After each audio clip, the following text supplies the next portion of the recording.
माँ मैं जा रहा हूँ। दही तो खाते जाओ। हाँ आ रहा हूँ। बेटा एडमिट कार्ड पेन पेंसिल सब रख लिए हो ना? हाँ पापा। कहाँ जा रहा है ये? आज एग्जाम है इसका, एसएससी का दे दिया है, आज रेलवे का देने जा रहा है।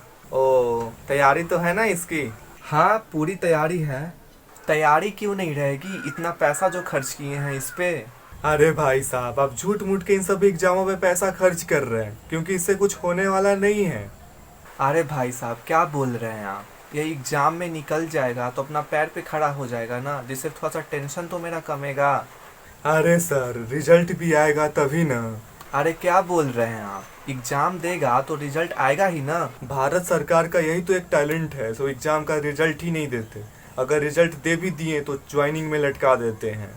मतलब आप कहना क्या चाहते हैं, थोड़ा साफ साफ बताइएगा।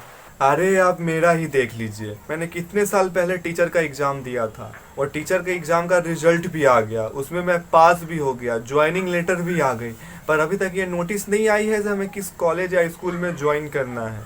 तो इतना स्लो प्रोसेस चलता है इस सब का। सच में? हाँ भाई साहब सच बोल रहा हूँ। आप ही देख लीजिए ना, पिछले साल के एसएससी का एग्जाम का रिजल्ट अभी तक नहीं आया है। अरे मैं ये क्या कर दिया। अब देखिए आपके बेटे के केस में क्या होता है। हाँ देखने के अलावा तब कुछ है ही नहीं बचा हुआ, देखते हैं क्या होता है। 6 hours later. आ गया बेटा एग्जाम देके? हाँ पापा आ गया एग्जाम देके। कैसा गया एग्जाम? बहुत अच्छा गया, सारे क्वेश्चन यू बन गए, क्वेश्चन तो यू बच्चों वाली आए थे, सारे के सारे बना दिया मैंने। पास तो हो जाओगे ना? एकदम आंख बंद करके पास हो जाऊंगा मैं। हाँ क्योंकि वो भाई कुछ और ही बोल रहे थे। 6 months later. अभी तक रिजल्ट नहीं आया। आपको मैं बोला था ना। हाँ भाई जी। 1 long angry line later. पापा रिजल्ट आ गया, मैं पास हो गया एग्जाम में। चले एक काम कर, 200 रुपए दे और 50 रुपए काट ओवर एक्टिंग के वजह। वाह बेटा आज तुमने बहुत ही अच्छा काम किए हो। ज्यादा खुश होने वाली बात नहीं है, अब ये देखिए इसकी ज्वाइनिंग कब तक होती है। हो जाएगा जल्द ही, भगवान करे जल्दी हो जाए, ऐसे तो उम्मीद बहुत कम ही है। अरे आप शुभ शुभ बोला कीजिए ठीक ना। 6 months later. 6 महीने हो गए एग्जाम के, अभी तक मेडिकल नहीं हुआ है। नहीं होगा, भूल जाओ भूल जाओ। अरे आप चुप रहिए, हमेशा आ जाते हैं उल्टा सीधा बोलने आप। 1 long angry line later. पापा मेडिकल आ गई, इसमें भी मैं पास हो गया, अब बस सिर्फ ज्वाइनिंग लेटर आनी बाकी है। बेटा एग्जाम के 2 साल हो गया, अब जाके तुम्हारा मेडिकल फाइनल हुआ है, तो ज्वाइनिंग कब तक होगा इसका कुछ उम्मीद है? हो जाएगा पापा। नहीं बेटा उम्मीद अब मेरा भी खत्म हो चुका है। भाई जी आप सही बोल रहे थे।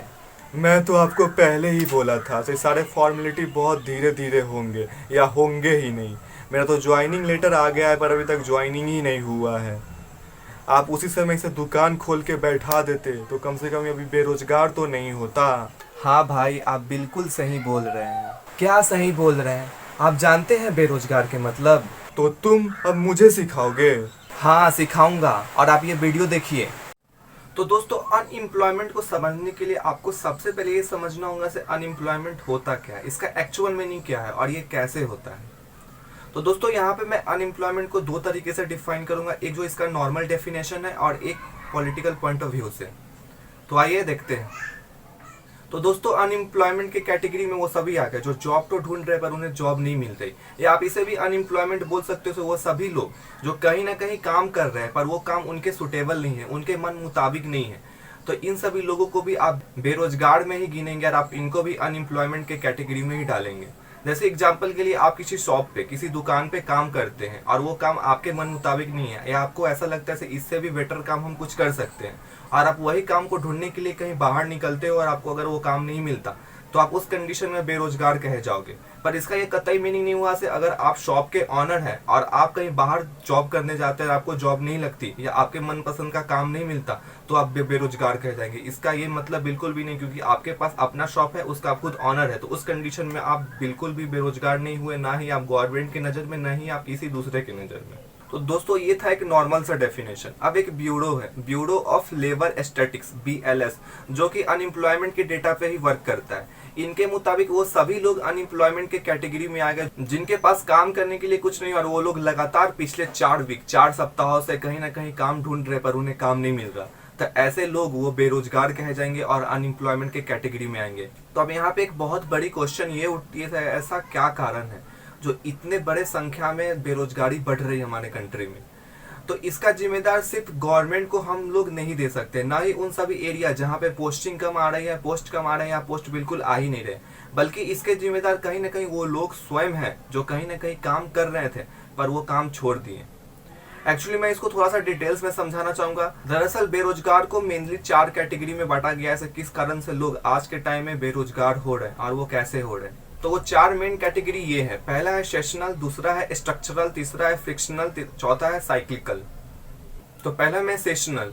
तो दोस्तों वर्कर्स हर जगह जाते हैं काम करने और सभी जगह का वेदर कंडीशन अलग अलग होते हैं। उसमें से कई ऐसे वर्कर्स होते हैं जो वो वेदर कंडीशन में फिट नहीं बैठ पाते, तो इसके कारण उन्हें या तो खुद जॉब्स छोड़ देनी पड़ती है, उन्हें जॉब से निकाल दिया जाता है। तो ये भी एक बहुत बड़ी कारण हो सकती है अनएम्प्लॉयमेंट के पीछे। दूसरी की बात करते हैं जो कि है स्ट्रक्चरल। तो दोस्तों इसमें जो होता है, जो वर्कर्स होते हैं वो रॉन्ग स्किल्स के ऊपर काम करते हैं। मतलब कि आपके पास स्किल्स है हाउस वायरिंग करने का पर आप काम कर रहे हो हाउस बिल्ड का, तो उस कंडीशन में आप पे ज्यादा चांसेस रहेगी आप वो नौकरी से निकाल देने का, क्योंकि आपके पास स्किल्स है कुछ दूसरे चीज करने का, आप कर रहे हो कोई दूसरा काम। तो इस कंडीशन में भी अनएम्प्लॉयमेंट होने की खतरा बनी रहती है। तीसरा है फ्रिक्शनल। दोस्तों इस कैटेगरी में वो सभी लोग आते हैं जो एक जॉब से संतुष्ट नहीं रहते, मतलब वो बहुत सारे जॉब्स के बीच भागम भाग मूव ऑन करते रहते हैं। तो ऐसे लोग भी कहीं ना कहीं अनएम्प्लॉयमेंट हो जाते हैं और वो भी बेरोजगार में आ जाते हैं कभी ना कभी। चौथा है साइक्लिक। दोस्तों इसमें वर्कर्स का कोई हाथ नहीं रहता, ये होती है हमारे कंट्री के इकोनॉमी से रिलेटेड। एक्चुअली में अभी जो जीडीपी क्राइसिस चल रहा, तो सारे सेक्टर में इकोनॉमी निगेटिव में जा रहा और डाउन पड़ रहा है। तो इस कंडीशन में क्या होगा, जो वो संस्था होगी या कोई भी सेक्टर होगी तो वो चाहेगी हम प्रॉफिट ज्यादा करें और एम्प्लॉय को कम दे, या उन्हें दे ही नहीं या उन्हें हटा दे। तो इस कंडीशन में भी अनएम्प्लॉयमेंट, बेरोजगार होने की बहुत ज्यादा खतरा रहता है। तो दोस्तों ये थी एक छोटी सी डिटेल से अनएम्प्लॉयमेंट क्या है और लोग अनएम्प्लॉयमेंट किस कारण से होते हैं। और ये जो ऊपर का जितने भी डेटा था वो सभी ऐसा नहीं से कोरोना में बना गया है, वो सभी कोरोना से पहले फॉलो होते आ रहा है और अभी भी फॉलो हो रहा। कोविड-19 भी बहुत बड़ा इम्पैक्ट डाला है अनएम्प्लॉयमेंट के ऊपर। तो आइए इसके डेटा के ऊपर भी एक नजर डालते हैं, इसे एक्चुअल में इंडिया में क्या स्थिति है अनएम्प्लॉयमेंट का और गवर्नमेंट क्या क्या कर रही है। पर दोस्तों ये सभी बात की बात है, एक्चुअल में रियलिटी कुछ और है, और ये रियलिटी हमें हर रोज ट्विटर पे ट्रेंड होते बेरोजगार सबसे देखने को मिलती है। सिर्फ इतना ही नहीं, हाल फिलहाल पीएम सर का जो बर्थडे मनाया गया था तो उसमें हम लोग उनके बर्थडे के साथ साथ नेशनल अनएम्प्लॉयमेंट डे भी मनाए थे, जो कि हमें ये दिखाता है भारत में बेरोजगार की स्थिति कितनी खराब है। पर दोस्तों ये सब में एक अच्छी बात भी आई है, वो ये है कि अनएम्प्लॉयमेंट 2020 के अप्रैल मई में पीक पे थी, जो कि 23% अनएम्प्लॉयमेंट हो गई थी। पर दोस्तों जून जुलाई में कम होकर 11% पे आ गए और ये दिन प्रतिदिन थोड़ा ना थोड़ा गिर रही, जो कि कहीं ना कहीं आप लोगों को सुकून दे सकती है। पर वो सुकून सिर्फ थोड़े टाइम के लिए है, क्योंकि अभी भी जॉब लॉसेस मिलियंस में हो रहे हैं। तो दोस्तों ये इकोनॉमिक क्रैश के कारण सभी सेक्टर की भी इकोनॉमी माइनस में जा चुकी है। आपको स्क्रीन पे ग्राफ दिख रहा होगा जहाँ पे आप साफ देख पा रहे होंगे, सिर्फ एक डिपार्टमेंट को छोड़ के जितने भी डिपार्टमेंट सभी का इकोनॉमी बहुत गंदे हद तक माइनस में गया है। इसमें एग्रीकल्चर में थोड़ी बहुत पॉजिटिव नजर आ रही, इसके पीछे का भी बहुत क्लियर कट कारण है। इन 6 महीने में कोविड-19 के कारण इतने ज्यादा जॉब लॉसेस हुए, जिसके कारण सारे लोग वहां से हट के एग्रीकल्चर या फार्मिंग में शिफ्ट हो गए, जिसके कारण थोड़ी बहुत इकोनॉमी इसकी प्लस में देखने को मिली, क्योंकि भाई पेट भरने के लिए कुछ तो चाहिए। दोस्तों आपको स्क्रीन पे एक डेटा शो हो रहा होगा जो कि 2017 का, और ये दिखाता है कि दुनिया में सारे कंट्री में अनएम्प्लॉयमेंट की क्या स्थिति है। इसमें से जो व्हाइट है वहाँ पे अनएम्प्लॉयमेंट के कंडीशन कहीं ना कहीं बेहतर है, पर जो डार्क है जैसे कि ब्राउन, रेड, ऑरेंज, वहाँ पे कंडीशन बेहतर नहीं है। अगर इसमें से बात करें इंडिया की, तो इंडिया का सिचुएशन 2017 में बहुत हद तक ठीक था, पर बीते ये 3 साल में इंडिया की कंडीशन इतनी हद तक गिर गई है, इतनी गंदी हो गई है, यहाँ पे अनएम्प्लॉयमेंट हर जगह आपको देखने को मिल जाएगी। और हो सकता है ये व्हाइट कलर अब ऑरेंज में ही चेंज हो गया हो, पर गवर्नमेंट इसका भी ब्लेम पूरा का पूरा कोविड-19 पे दे रही।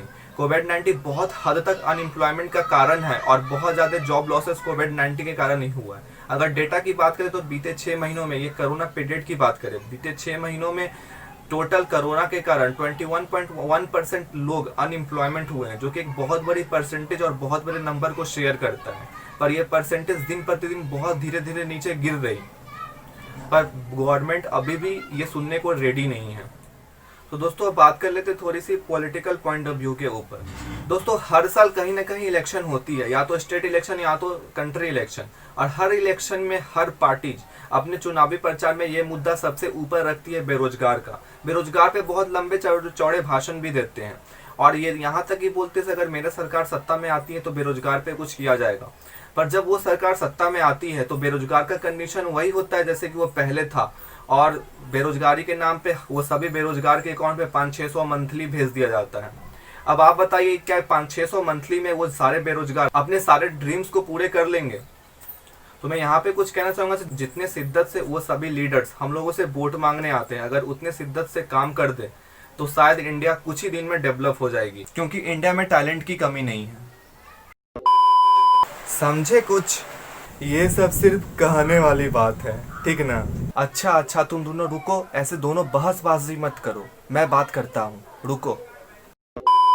दोस्तों आपको वीडियो के शुरुआत में जो थोड़ी बहुत एक्टिंग करके दिखाई, एक्चुअल में अभी का कंडीशन यही है। अगर आप किसी भी गवर्नमेंट जॉब के लिए एग्जाम देने जाते हो तो ये चांसेस बहुत कम ही रहता है वो एग्जाम का रिजल्ट आएगा। अगर रिजल्ट आ भी गया तो ज्वाइनिंग कब तक होगी इसका उम्मीद बहुत कम रहता है। तो दोस्तों मैंने ये वीडियो में थोड़ा सा अनएम्प्लॉयमेंट के बारे में बताया, थोड़ा डेटा पे बात की, और ये भी बताया कि गवर्नमेंट हमें क्या दिखा रही है और एक्चुअल में रियलिटी क्या है। तो दोस्तों वीडियो अगर आपको इन्फॉर्मेटिव लगा हो तो प्लीज़ अपने सर्कल में शेयर कीजिए, चैनल पे नए हैं तो सब्सक्राइब कीजिए, क्योंकि मैं इसी ढंग का वीडियो बनाता रहूँगा। वीडियो अच्छी लगी तो लाइक कीजिए, शेयर कीजिए इसे। शुरुआत में थोड़ी आप लोगों की सपोर्ट चाहिए, तो अपनी सपोर्ट कायम रखें, और बस चैनल पे आके लाल बटन को दबा दीजिए, और कुछ नहीं चाहिए। तो मिलते हैं किसी दूसरे वीडियो में किसी दूसरे टॉपिक के साथ, तब तक के लिए धन्यवाद। जय हिंद।